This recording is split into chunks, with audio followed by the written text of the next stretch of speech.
Hey guys, TommyBryson here, and there is a big idea out there that paying down a mortgage early is a terrible idea because of opportunity costs, inflation, and also interest rates being so low.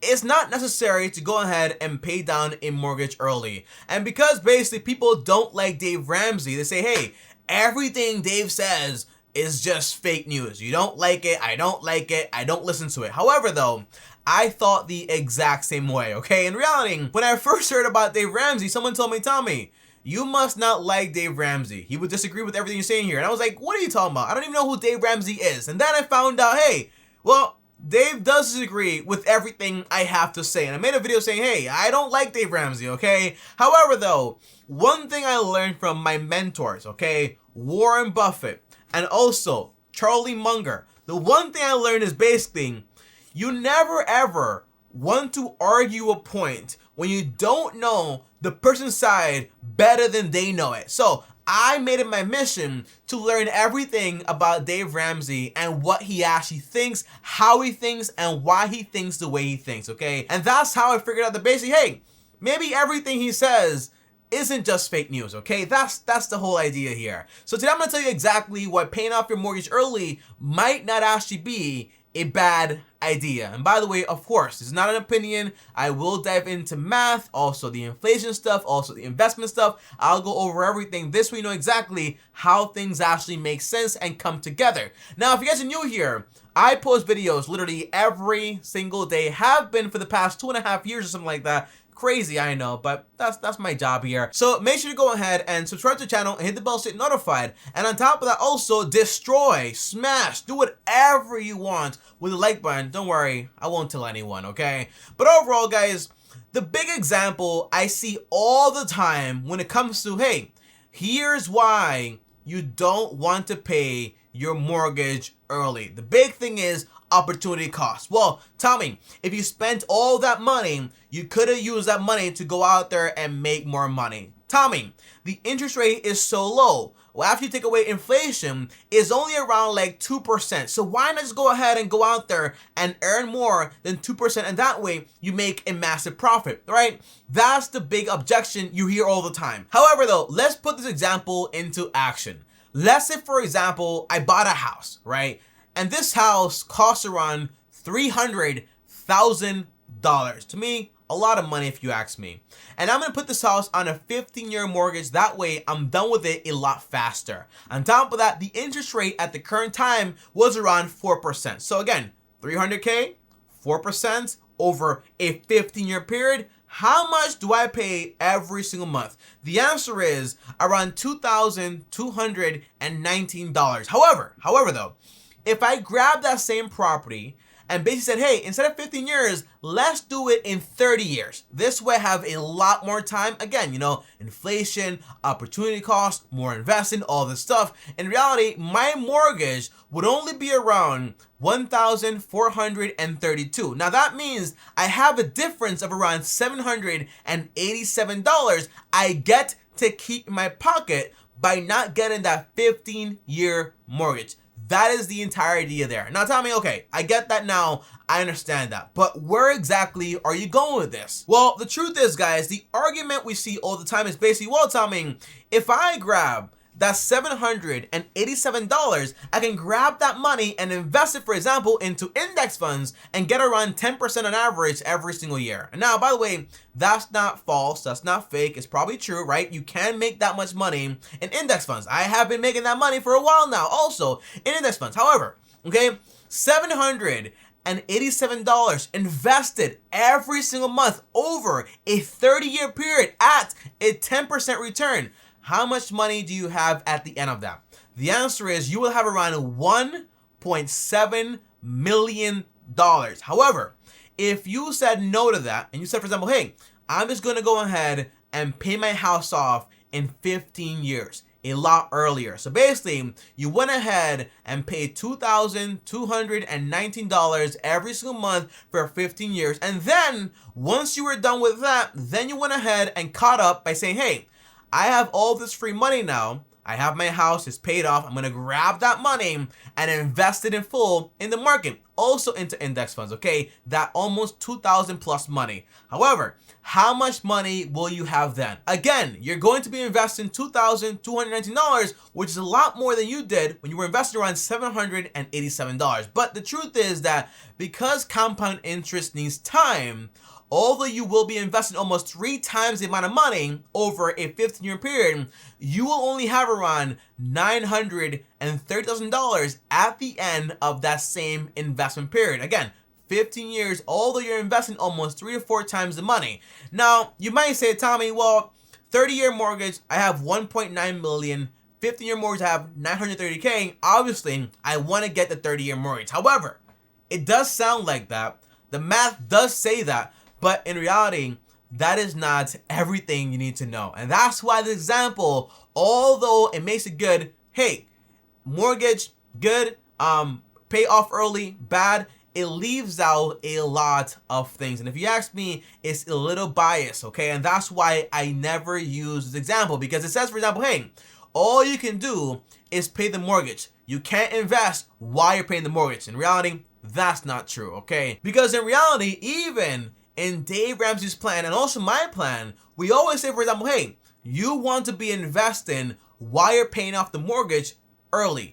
Dave says invest 15% while you pay off the mortgage early, and I say invest 20% to 25% while you basically pay off 15% extra towards that mortgage, okay? There is always investing going on. So saying, for example, there is no investing while paying off the mortgage early is not true. That's not the full picture, and that is not what I'm going to paint for you guys in this video. Now, here's a real example using my plan and also using a calculator and also some math, okay? Math makes things a lot more simple. You always want to run the numbers. Now, my idea is this, okay? Whenever you're going to buy a house, it cannot exceed 30% of your monthly income, meaning the mortgage, the HOA fee, the taxes, the insurance, the maintenance cannot exceed 33% of your entire income on a monthly basis. On top of that, when you go ahead and buy a house, you want to make sure you have emergency money. That way, when something breaks, you're good to go. If you lose your job, you're good to go. This way, you don't lose track of the entire plan. Now,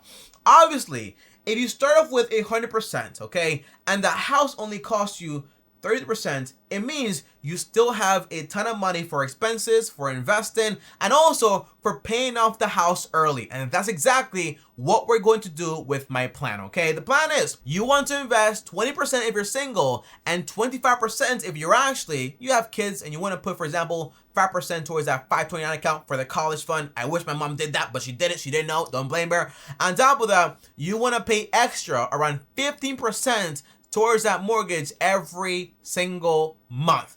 Now, here is the math that they don't tell you, okay? The math is this, okay? Same example, 300K house, 15-year mortgage. On top of that, you're also still at a 4% rate. Now, what this means is this, guys, okay? It means, for example, you're paying $2,129. Now, again, you're following the 33% rule, which means to be able to do this, you need to have an income of around, just divided by 0.33, you have monthly income of around $6,451. That is the rule here, which means, okay, all right, 2K goes towards the entire house, but now we can grab 20% and put it towards investing, and also 15% and put it towards paying that house early a lot faster. Now, here is the cool thing here. We're going to go ahead and basically invest 20%. That means we're going to be investing $1,290 every single month, okay? On top of that, divided by 20 again, gives us the numbers again. On top of that, we're going to go ahead and pay an extra 15% towards that mortgage every single month. So again, multiplied by 0.15% means we're paying around $967 towards that mortgage every single month extra.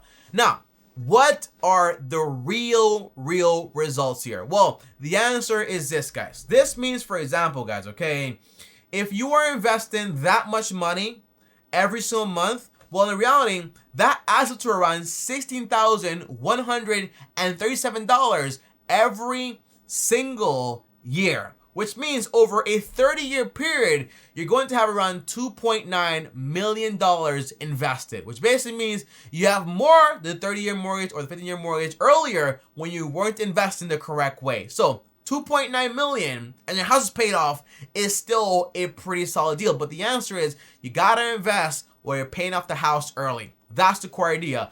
On top of that, by paying basically an extra $1,000 almost towards that mortgage, you get to finish 5 years and 8 months earlier, which again is also amazing. That means basically you finish a 15-year mortgage in 10 years, meaning you're done with your entire house problem in 10 years, meaning you're not waiting 30 years or 15 years, you're done only in 10 years. That means you're now a homeowner, right? You own your home. You're still investing. But on top of that, you have a bunch of extra cash to burn through. If you want to have fun, go ahead. If you want to invest more, go ahead. If you want to give more money away, go ahead. And that's the core idea. So overall, guys, okay, paying your mortgage early is going to give you a lot of freedom. Paying your mortgage early without investing is going to be a terrible idea. The best way to do it is basically, hey, I want to make sure when I'm paying this mortgage early, I'm also investing. That way, I get a part of all that compound interest over that 10 to 15 to 30 year period. That is exactly what you actually want. However, okay, here is the honest truth here, guys, okay? The big problem is basically people buy houses they cannot afford and they do not follow the 33% rule. On top of that, people are very optimistic. A 10-year period, 15-year period, or 30-year period, that is a long time. In 30 years, your job can be obsolete. In 30 years, you can be disabled. You never know what's going to happen. So basically saying, hey, I'm just going to pay this off in 30 years and just everything's going to be perfect. The answer is no. Things don't always work that way. And that's why you want to be done with it earlier, lower your house expenses, and this way you're covered. On top of that, people don't save for emergencies. So make sure, obviously, okay, if you're paying off the mortgage early, it's going to take a lot more money, which basically means you want to have money on the side. So if you lose your job, you can still go ahead and get a job and cover expenses while everything is going wrong. At least 3 to 6 months worth of expenses. That way you have peace of mind and security. I would never ever buy a house without having 3 to 6 months of emergencies. That way, when things go wrong, I'm taken care of, and that way I'm good to go. So overall, again, invest while you're paying off the mortgage early. If you want to follow my plan, the idea is you want to invest 20% if you're single, 25% if you have a kid, 529 accounts, and also pay an extra 15% towards the mortgage. On top of that, you don't want to buy a house that's going to be over 33% of your monthly take-home pay. That's the idea. Whether it's on a 15-year mortgage, that's obviously a cheaper house, or whether, for example, that's on a 30-year mortgage, okay? It's up to you, but the answer is don't buy something that's going to take up literally all of your money. That is not what you want to do. And again, 33% includes, for example, the mortgage, interest, capital, also insurance, taxes, HOA fee, and on top of that, also, guess what? Maintenance. Houses have maintenance. Something breaks, you need to have money there to actually take care of it. And that is the entire idea, guys, okay? Hopefully, this video helped you in some way, and hopefully reminds you, hey, the core idea is this, guys, okay? Sometimes just saying, hey, I don't agree with someone is not what my mentors would do. So you always want to analyze everything and say, for example, hey, why does this person think the way they think? And then you can go ahead and say, hey, I know this, I can take this from here, and create a plan that works best for you, okay? And that's what I created when I created my entire freedom steps. By the way, I have a course coming out soon, but for now, you get everything for free because basically, why not? But that's the entire idea, guys, okay? I'll see you guys next time. Comment down below, let me know, are you gonna follow this, or are you gonna get, for example, hey, the 30-year mortgage? Hope everything goes well. Comment down below, let me know. I'll see you guys tomorrow. Thanks for watching. As always, like this video if you liked it. On top of that, also, if you're new here, subscribe and hit the bell so you get notified. And if you guys want to text me or talk to me one-on-one, join my Patreon, link down below, or send me a DM on Instagram at TommyBryson. And before I go, if you want to watch a full video on how to use my whole entire freedom plan, the answer is here it is right here. And click my face right now. I'll see you guys tomorrow. Thanks for watching, and as always, peace.